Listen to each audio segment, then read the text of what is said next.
വിക്രം സീരിയലിന്റെ latest episode review ആണ് പറയുന്നത്.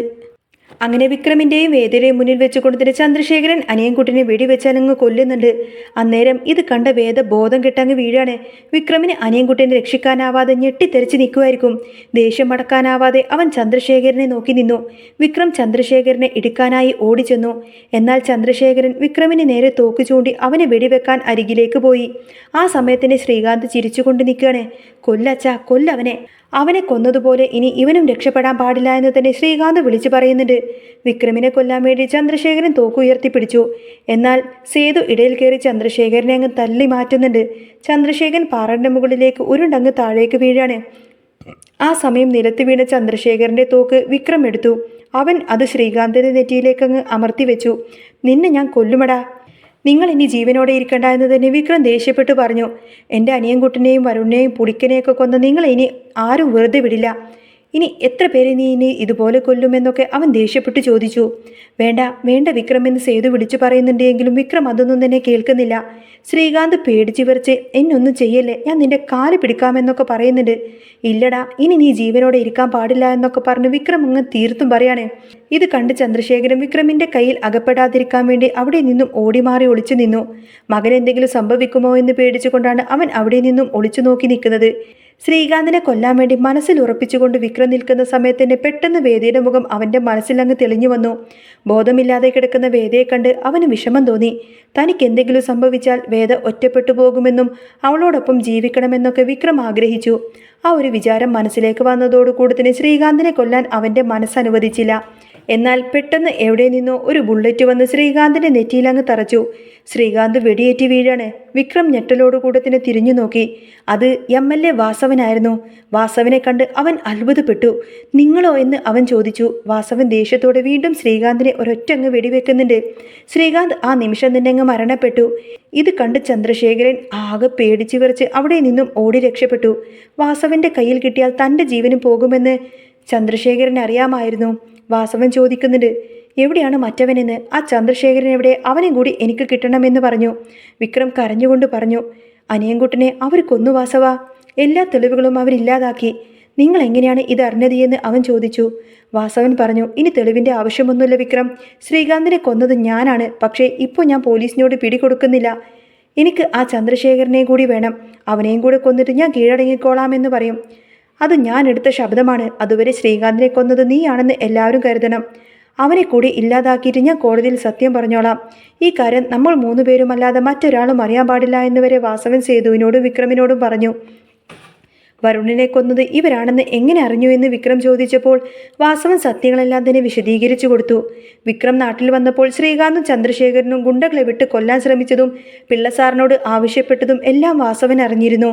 പിള്ളസാറുമായി വാസവനുള്ള ബന്ധം അവർക്കറിയില്ലായിരുന്നു. ടോണി ശ്രീകാന്തിനെ വിളിച്ച് പറയുന്നത് കേട്ടപ്പോഴാണ് തന്നെ ചതിക്കുന്നത് ടോണിയാണെന്ന് വാസവൻ തിരിച്ചറിഞ്ഞത്. അവനിൽ നിന്നാണ് ശ്രീകാന്തും ചന്ദ്രശേഖരനുമാണ് വരുണിന്റെ കൊലപാതകത്തിന് പിന്നിലെന്നും പുളിക്കനെ കൊന്നത് ശ്രീകാന്താണെന്നൊക്കെ വാസവൻ മനസ്സിലാക്കിയത്. എൻ്റെ മകനെ കൊന്ന് അവനെ ഇല്ലാതാക്കി ഇനി ചന്ദ്രശേഖരനെ കൂടി കിട്ടണം. അതുവരെ ഈ കുറ്റം വിക്രം തന്നെ ഏറ്റെടുക്കണമെന്ന് വാസവൻ അപേക്ഷിച്ചു. എന്നാൽ വിക്രം ആദ്യം വിസമ്മതിച്ചു. വരുണിനെയും അനിയൻകുട്ടനെയും കൊന്നത് ചന്ദ്രശേഖരനല്ലേ, അവന് ശിക്ഷ കിട്ടേണ്ടേ എന്ന് വിക്രം ചോദിച്ചു. എങ്കിലും ഒടുവിൽ വിക്രം പോലീസിൽ കീഴടങ്ങാൻ സമ്മതിച്ചു. ശ്രീകാന്തിനെ കൊന്നത് താനാണെന്ന് അവൻ പോലീസിനോട് പറഞ്ഞു. ഇതിനിടെ ജോബി പോലീസിനെയും കൂട്ടി അങ്ങോട്ടേക്ക് വന്നു. മൈക്കിൾ അച്ഛൻ്റെയും ഗീവർ ഗീസേറ്റിൻ്റെ മുന്നിലൂടെ കൊടുത്തന്നെ പോലീസ് വിക്രമിനെ അറസ്റ്റ് ചെയ്ത് കൊണ്ടുപോയി. വേദ ഉണർന്നു നോക്കുമ്പോൾ വിക്രത്തെ കൈവിലങ്ങണിച്ച് കൊണ്ടുപോകുന്നതാണ് കണ്ടത്. അവൾ കരഞ്ഞുകൊണ്ട് നോക്കി നിന്നു. ശ്രീകാന്ത് രക്തത്തിൽ കുളിച്ച് കിടക്കുന്നത് കണ്ടിട്ട് അവൾ അമ്പരന്നു. വേദ മേരി ചേച്ചിയെ കെട്ടിപ്പിടിച്ചങ്ങ് പൊട്ടിക്കരയാണ്. 1000 സ്വപ്നങ്ങളുമായി നാടുവിടാനൊരുങ്ങിയ വിക്രമിനും വേദക്കും മറ്റൊരു ദുരന്തമാണ് ഇവിടെ അനുഭവിക്കേണ്ടി വന്നത്. പോലീസ് വിക്രമിനെ ഇടുക്കിയിൽ നിന്നും കൊണ്ടുപോയി. ശ്രീകാന്ത് കൊലപ്പെട്ട കാര്യം ശങ്കരനാരായണനും വീട്ടുകാരും അറിഞ്ഞു. വിക്രം ശ്രീകാന്തിനെ കൊന്നുവെന്ന വാർത്ത നാട് മുഴുവൻ പരന്നു. വിനായകൻ വീട്ടിൽ വന്ന് വിക്രമിനെ അറസ്റ്റ് ചെയ്ത കാര്യം പറഞ്ഞു. സുധാകര മാഷും കമലമ്മയും ഇത് കേട്ട് ശരിക്കും ആകെ തകർന്നു പോയി. നന്ദിനി മാത്രം സന്തോഷത്തോടു കൂടെ ഇങ്ങനെ നിൽക്കുമായിരിക്കും. വിനായകൻ പറഞ്ഞു, അനിയൻകുട്ടനെ ആരോ വെടിവെച്ച് കൊന്നു. അത് ശ്രീകാന്ത് ആയിരിക്കും. അതിൻ്റെ ദേഷ്യത്തിൽ വിക്രം അവനെ കൊന്നതായിരിക്കുമെന്ന നാട്ടുകാർ പറയുന്നത്. വിക്രം തന്നെയാണ് ഇത് ചെയ്തതെന്ന് ശങ്കരനും തോന്നി. അനിയൻകുട്ടൻ്റെ സംസ്കാര ചടങ്ങുകൾ നടന്നു. വിക്രമിൻ്റെ കൂട്ടുകാർ അത് കണ്ട് സഹിക്കാനാവാതെ നിന്നു. വിക്രം തിരിച്ചു വരുമെന്ന് സേതു വേദയെ ആശ്വസിപ്പിച്ചു. വേദ സേതുവിനോട് സത്യം ചോദിച്ചു. വിക്രമാണോ ഇത് ചെയ്തത് എന്ന്? വിക്രം ഒരിക്കലും അത് ചെയ്യില്ല എന്ന് എനിക്കറിയാമെന്ന് വേദ പറഞ്ഞു. നീതുവിൻ്റെ സങ്കടം കണ്ട് സേതുവിന് വിഷമം തോന്നി. സേതു പറഞ്ഞു, വിക്രമല്ല നിന്നെ ഏട്ടനെ കൊന്നത്. അവൻ നിരപരാധിയാണ്. പക്ഷേ അധിക കാര്യങ്ങളിപ്പോൾ പറയാനാവില്ല. വിക്രം വേഗം തിരികെ വരുമെന്നും യഥാർത്ഥ കൊലയാളി കീഴടങ്ങുമെന്നൊക്കെ സേതു ഉറപ്പു നൽകി. ഇത് കേട്ട വേദക്ക് ആശ്വാസമായി. വിക്രമിനെ താൻ രക്ഷിക്കുമെന്നും അനിയൻകുട്ടനെ കൊന്ന ചന്ദ്രശേഖരനെ കണ്ടുപിടിക്കുമെന്നൊക്കെ അവൾ ഉറപ്പിച്ചു പറഞ്ഞു. വേദ തൻ്റെ കയ്യിലുണ്ടായിരുന്ന രേഖകളുമായി നേരെ സേതുവിനോടൊപ്പം നാട്ടിലേക്ക് പോയി. കോടതി വിക്രമിനെ 4 ദിവസത്തേക്ക് റിമാൻഡ് ചെയ്തു. തൻ്റെ മകൻ ഇത് ചെയ്യില്ല എന്നും കമലമ്മയും മാഷും ഉറപ്പിച്ച് വിശ്വസിച്ചു. അവൻ വിക്രമിനോട് സത്യം ചോദിച്ചുവെങ്കിലും അവൻ ഒന്നും തന്നെ മിണ്ടിയില്ല. വേദ ദൂരെ മാറി നിന്ന് അവനെ നോക്കി കരഞ്ഞു. വിക്രം അവളെ തിരഞ്ഞുവെങ്കിലും കാണാനൊന്നും കഴിഞ്ഞില്ല. ദർശൻ വന്ന് വിക്രമിനെ ദേഷ്യത്തോടു കൂടി നോക്കി. എൻ്റെ അച്ഛൻ എവിടെയാണെന്ന് അവൻ ചോദിച്ചുവെങ്കിലും വിക്രം മറുപടിയൊന്നും തന്നെ നൽകിയില്ല. ജീപ്പിൽ പോകുമ്പോൾ വിക്രം വേദയെ കണ്ടു. അവർ പരസ്പരം നോക്കി സങ്കടപ്പെട്ട് നിൽക്കുമായിരുന്നു. ഇതേ സമയം വാസവൻ ചന്ദ്രശേഖരനെ തിരഞ്ഞ് ഇടുക്കി മുഴുവൻ അലഞ്ഞു. ജോബി ചന്ദ്രശേഖരനെ ഒരു സ്റ്റോർ റൂമിൽ ഒളിപ്പിച്ച് താമസിപ്പിച്ചു. വാസവൻ ജോബിയെ പിടികൂടി തല്ലി ചതച്ചുവെങ്കിലും അവൻ സത്യം പറഞ്ഞില്ല. ഇതിനിടെ ദർശൻ പോലീസ് സ്റ്റേഷനിൽ ചെന്ന് കാര്യങ്ങളൊക്കെ അന്വേഷിച്ചു. വിക്രം അനിയൻകുട്ടിനെയും ശ്രീകാന്തിനെയും കൊന്നുവെന്നും അത് വിക്രം സമ്മതിച്ചുവെന്നും പോലീസ് പറഞ്ഞു. സേതു എന്നൊരാൾ ഇതിന് സാക്ഷിയാണെന്നും പോലീസ് അറിയിച്ചു. ദർശൻ സേതുവിനെ കണ്ട് സത്യം ചോദിച്ചു.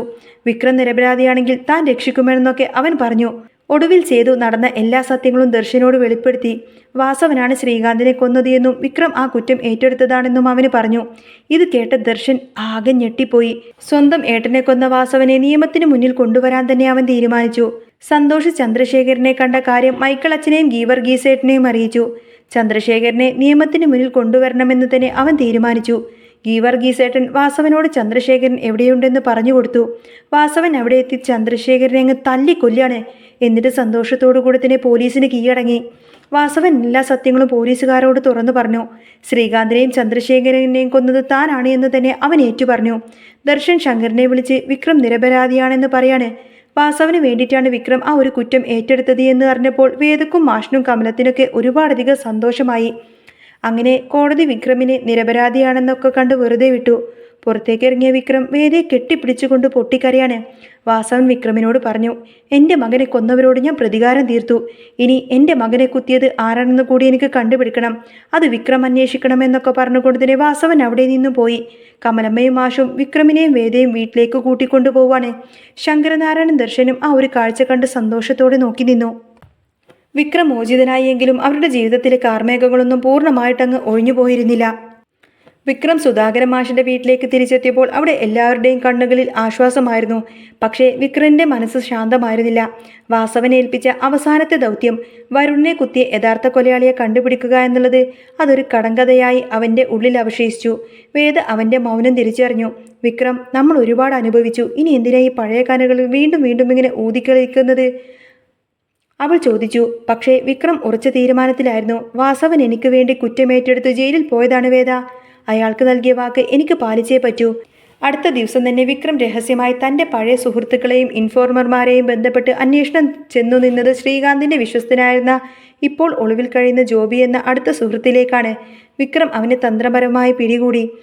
ചോദ്യം ചെയ്തപ്പോൾ ഞെട്ടിക്കുന്ന ആ ഒരു സത്യം പുറത്തു വന്നു. വരുണിനെ കുത്തിയത് ചന്ദ്രശേഖരന്റെ ഗുണ്ടകളല്ലായിരുന്നു, മറിച്ച് ശ്രീകാന്ത് തന്നെയായിരുന്നു.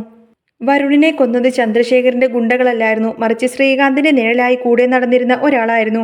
ആ സത്യം വിക്രമിനെ വീണ്ടും ആ പഴയ എസ്റ്റേറ്റ് ബംഗ്ലാവിലെ രഹസ്യ അറയിലേക്ക് എത്തിച്ചു. അവിടെ വെച്ച് നടന്ന സംഘർഷങ്ങൾക്കൊടുവിൽ ഒളിവിൽ കഴിയുന്ന യഥാർത്ഥ പ്രതി വിക്രമിന്റെ മുന്നിലേക്ക് കുടുങ്ങി. സത്യങ്ങൾ തെളിഞ്ഞതോടുകൂടി തന്നെ വാസവന്റെ ശിക്ഷയിൽ വലിയ ഇളവുകൾ തന്നെ ലഭിക്കാനുള്ള സാഹചര്യമുണ്ടായി. വിക്രമും വേദയും തങ്ങളുടെ പുതിയ ജീവിത സ്വപ്നം കണ്ട് നാട്ടിൽ തന്നെ തുടരാൻ തീരുമാനിച്ചു. അനിയൻകുട്ടൻ്റെ ഓർമ്മകൾക്കായി അവർ ചെറിയൊരു പുസ്തകശാല തന്നെ തുടങ്ങി. വേദയും വിക്രമും ഒരുമിച്ച് കൈ കോർത്തു നടക്കുമ്പോൾ വിധി തങ്ങളെ എത്രയൊക്കെ അകറ്റാൻ നോക്കിയാലും സ്നേഹം കൊണ്ട് അതിനെ തോൽപ്പിക്കാമെന്ന വിശ്വാസം അവരുടെ ഉള്ളിൽ കരുത്തായി നിന്നു. ശങ്കരനാരായണനും സുധാകര മാഷുമൊക്കെ ഒരുമിച്ചിരുന്നു ആ ഒരു പഴയ കഥകൾ മെനയുമ്പോൾ ആ നാട് വീണ്ടും സമാധാനത്തിൻ്റെ തീരത്തായി. അനിശ്ചിതത്വങ്ങൾ ഒഴിഞ്ഞു. പവിത്രമായ ഒരു ബന്ധത്തിൻ്റെ പുതിയ അധ്യായം അവിടെ തുടങ്ങുകയായിരുന്നു.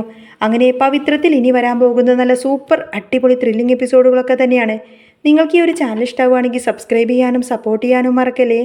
നെക്സ്റ്റ് വീഡിയോ ആയിട്ട് ഉടനെ വരാം. ബൈ.